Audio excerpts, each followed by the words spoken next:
Let's see how those airplanes are being taken care of out there with field correspondent Akira Quinn down at the Aviation Center in Oak Creek. Thank you, James. Today we're here at Oak Creek Campus Aviation Center, and I'm here with Michelle Guzman. She's an instructor here at MATC. Michelle, can you tell us a little bit about the department and what it consists of? Yeah, absolutely. So our program is a 2-year program where we take individuals with any level of experience, whether you were a mechanic before or like me when I was a student here, I'd never picked up a wrench. And in those 2 years, we train you and get you ready to take an FAA exam so that you can become a certified aircraft mechanic. Oh, that's really cool. Over here, I see we have a huge plane. This plane looks really old from my view. Can you tell me, how did this plane get here? Yes, yeah. So our planes are all pretty old. They're donated to us, usually in a state of disrepair, and they will never fly again. They're considered unairworthy. So it's the perfect platform for a student to work on, to go in and tear things apart and learn how everything works. So they are old, yes, but they work perfect for students.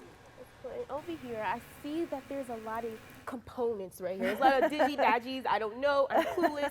Please explain to me what's going on. Absolutely. So this is a Cessna 337, and you'll see in the cockpit that a lot of the instruments are taken out and kind of messed with, and that's because our students go in. Sometimes they're removing and replacing, sometimes they're performing repairs, or just learning about how the systems work and how they all go together. So that one is not going to fly anytime soon. And over here we have some engines. These engines have a lot of controls on here. Can you explain to me what they are? Yeah, so these are our engine run stands. So students, once they reach the power plant part of the program, that's a lot of P's, they're assigned an engine, and the whole goal is to get it up and running by the end of the semester. So we have over here on the front of the run stand, you'll see that we have instruments just like inside the actual airplane. So when we take them out there, they're doing all the same checks and monitoring all the same things as they would inside the aircraft. It's just a little safer to be on a run stand. And I have to ask right here, this to me looks like a circus line. How in the world did you guys get this here? So this, we actually do call it the circus stand, or the circus cart, and it's been here since before I was a student, so I don't know where it actually came from. We may have made it, but I like to just say that the circus donated it to us. That's really cool. And then we get over here, this is a helicopter. Yes. Wow, this is amazing in my view. Can you tell me a little bit about this?